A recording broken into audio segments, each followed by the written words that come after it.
সুপ্রিয় দর্শক, আপনাদের সকলকে আমন্ত্রণ জানাচ্ছি বিকন ফার্মাসিউটিক্যালস পিএলসি নিবেদিত চ্যানেল 24 এর স্বাস্থ্য বিষয়ক আয়োজন ক্যান্সার জয়ের আজকের পর্বে। পুরো আয়োজন জুড়ে আপনাদের সাথে থাকছি আমি ডক্টর ইফা জান্নাত ইফা। সারা বিশ্বব্যাপী মার্চ মাসকে আমরা পালন করে থাকি কোলোরেক্টাল ক্যান্সারের সচেতনতা দিবসের মাস হিসেবে। বর্তমানে বাংলাদেশে কোলোরেক্টাল ক্যান্সারের রোগীর সংখ্যা দিন দিন বৃদ্ধি পাচ্ছে। তাই আজকে আমরা কথা বলবো কোলোরেক্টাল ক্যান্সারের কারণ, লক্ষণ, প্রতিকার এবং তার চিকিৎসা সম্পর্কে। এ ব্যাপারে কথা বলার জন্য স্টুডিওতে আমাদের মাঝে উপস্থিত আছেন একজন অত্যন্ত জনপ্রিয় এবং বিশেষজ্ঞ চিকিৎসক। আমাদের মাঝে উপস্থিত আছেন ডক্টর মোহাম্মদ রিফাত জিয়া হোসেন স্যার, সহকারী অধ্যাপক, clinical oncology department, Bangladesh medical university. আসসালামু আলাইকুম স্যার, আপনাকে আমন্ত্রণ জানাচ্ছি আমাদের আজকের পর্বে। ধন্যবাদ স্যার, যেহেতু আজকে আমরা কোলোরেক্টাল ক্যান্সার নিয়ে আলোচনা করব, তাই শুরুতেই আপনার কাছে আমি জানতে চাই একজন রোগী প্রাথমিক পর্যায়ে সাধারণত কি কি লক্ষণে ভোগেন বা কি কি লক্ষণ বা উপসর্গ দেখা যায়? প্রাথমিকভাবে একজন কোলোরেক্টাল ক্যান্সার যেটা বলছিলেন আপনি, কোলোরেক্টাল ক্যান্সার আমি বলছিলাম যে এটা হলো পৃথিবীর 3 নম্বর কমন ক্যান্সার এবং মৃত্যুর হার দিকে 2 নম্বর। এই রোগীগুলো কমনলি যেটা নিয়ে আসে তাদের মল ত্যাগের সিস্টেমটা চেঞ্জ হয়ে যায়, প্রথম নাম্বার 1। নাম্বার 2 মানে সে আগে হয়তো যেটা হলো কনস্টিপেশন সিভিয়ার লং টাইম থাকতে পারে, এটা 3 সপ্তাহ বেশি থাকতে পারে। তারপর নাম্বার 2 হলো তার হতে পারে তার পায়খানা রাস্তা দিয়ে রক্ত যাচ্ছে হঠাৎ করে, যেটা কখনো সে একাধিকবার রক্ত যাচ্ছে, সেই কথা চিন্তা এরকম হলে হতে পারে সে অল্পতে দুর্বল হয়ে যাচ্ছে। তারপর তার সবসময় ওজন কমে যাচ্ছে হঠাৎ করে লং। এই ধরনের রোগীগুলোকে আমরা চিন্তা করবো যে তার কোলোরেক্টাল ক্যান্সার থাকতে পারে। আচ্ছা স্যার, কোলোরেক্টাল ক্যান্সার শনাক্তকরণের জন্য প্রাথমিক পর্যায়ে আমরা কি কি টেস্ট করতে পারি? প্রাথমিকভাবে আমরা যদি করলে তো অনেক টেস্ট করি আমরা, কিন্তু যত কম সময় সবচেয়ে একটা যে টেস্ট করি কোলোনোস্কোপি করে বায়োপসি করাটা বেস্ট। এইটা হলো বায়োপসি মানে মাংস নেওয়া, যেখানে এখানে কোলন হলো বৃহৎ অন্ত আর কি, বেসিক্যালি ওখান থেকে কোলোনোস্কোপি করে ওখান থেকে মাংস নিয়ে পরীক্ষা করাটা এটা হলো বেস্ট। তো এই ফ্যাসিলিটি বাংলাদেশের সব জায়গায় নাই, বড় শহরগুলোতে আছে কিন্তু ছোটো শহরগুলোতে নাই। সেক্ষেত্রে অকাল মানে ফিকা মল থেকে রক্ত পরীক্ষা করা, একটা ফিকাল ব্লাড অকাল টেস্ট বলে, ওটা করলে মোটামুটি ধারণা করা যায়, এরপর কোলোনোস্কোপি করে আমরা কনফার্ম করতে পারি। আচ্ছা স্যার, এই যে কোলোনোস্কোপি নিয়ে আমরা কথা বলছি, কোলোনোস্কোপি টেস্টটি আসলে কেমন হয় এবং এর কি কোনো ঝুঁকি আছে কিনা? কোলোনোস্কোপি টেস্টটা হলো এটা ঝুঁকি কিছুটা আছে, কিন্তু যারা এক্সপার্ট হ্যান্ড হয়, যারা অনেক দিন ধরে করে, সেক্ষেত্রে ঝুঁকি কম। কী কী ঝুঁকি আছে? ঝুঁকি থাকতে একটা পেইন হতে পারে, কেন এত বড় একটা নল ঢুকাচ্ছে মলদ্বার দিয়ে, একটু ব্যথা হতে পারে, নাম্বার 1।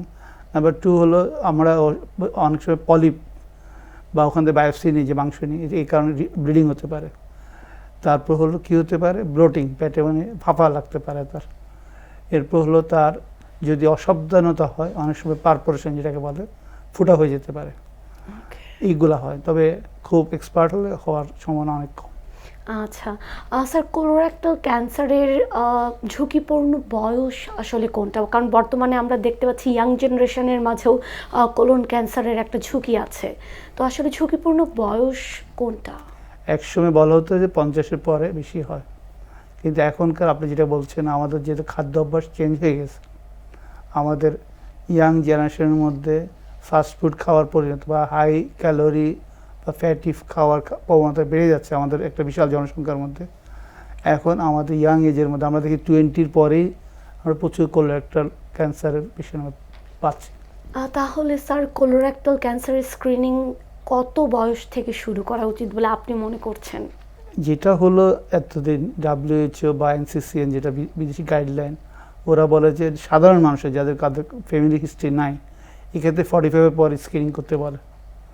আর যাদের ফ্যামিলি হিস্ট্রি পজিটিভ, সেটা তাদের ক্ষেত্রে 20 ইয়ার্স থেকে শুরু করা যেতে পারে, অথবা ফ্যামিলিতে যেই বয়সে হয়েছে, ধরেন তার বাবার হয়েছে, সেক্ষেত্রে 10 বছর, বাবার বয়স যদি 35 বছর বা 40 বছর ধরা পড়ে, তার 10 বছর আগ থেকে শুরু করতে হতো। স্যার, খাদ্যাভ্যাস আসলে কোলন ক্যান্সারের উপর কীরকম ভূমিকা রাখে সেটা জানতে চাচ্ছি।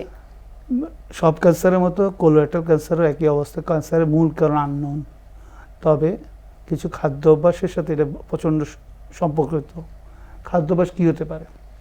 একটা হলো আমি যেটা বলতেছিলাম, ফ্যাটি খাওয়ার বেশি খেলে, মানে চর্বি জাতীয় খাওয়ার বেশি খেলে, বা হাই ক্যালোরি খাবার বেশি খেলে, যেমন এই যে ফাস্ট ফুডগুলো যে খাচ্ছে আমাদের ইয়াং জেনারেশনটা, কি যে বার্গার, পিৎজা, হটডগ, এই খাবারগুলো।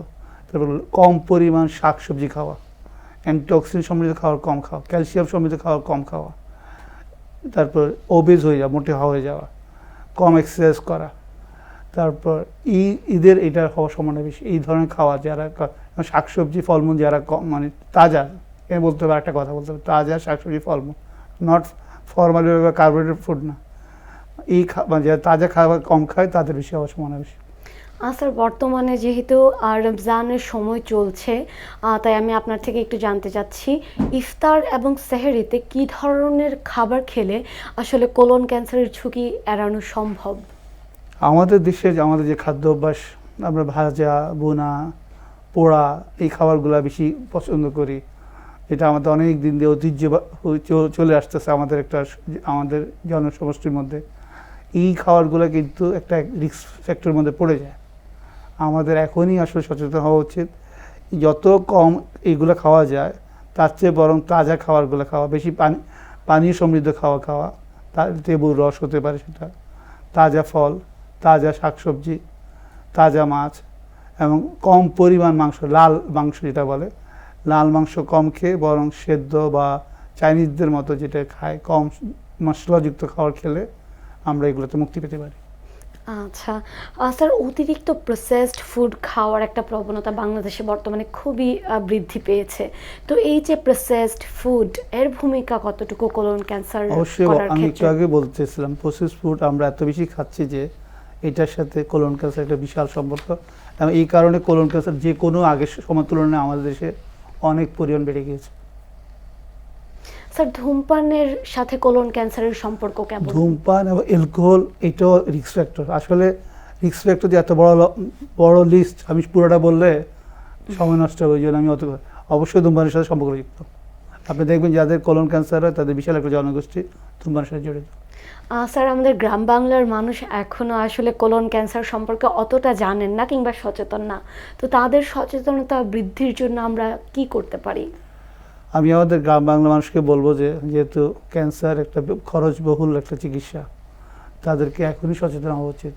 কেন আমাদের মানুষের এখন আমি মনে করবো ওদেরকে বলবো যে আপনারা হাই রিচ মানে ফ্যাটি খাবার বা হাই ক্যালোরি খাবার না খেয়ে বরং আপনার আশেপাশে যেগুলো আছে তাজা শাক, তাজা সবজি, তাজা মাছ, এগুলো বেশি খান, এবং যত কম মশলাযুক্ত, যত কম পোড়া খাবার খাবেন ততই আপনি সুস্থ থাকার সম্ভাবনা বেশি থাকবে। আর যদি কোনো কারণে আপনার যে সিমটমগুলো বলেছি হয়েই গেল, ধর ফ্যামিলি হিস্ট্রি একটা পজিটিভ, নাম্বার টু যদি আপনার যদি 2-3 বার পায়খানার রাস্তায় রক্ত যায় অথবা হঠাৎ করে ওজন কমে যাচ্ছে, তাহলে অবশ্যই একজন ভালো অনকোলজিস্টের শরণাপন্ন হওয়া উচিত। স্যার বর্তমানে বাংলাদেশে কি কোলোরেক্টাল ক্যান্সারের চিকিৎসা অ্যাভেলেবেল আছে? আমাদের দেশে এখন কোলোরেক্টাল ক্যান্সারের যে অ্যাভেলেবেল যা আছে এটা বিশ্বমানের।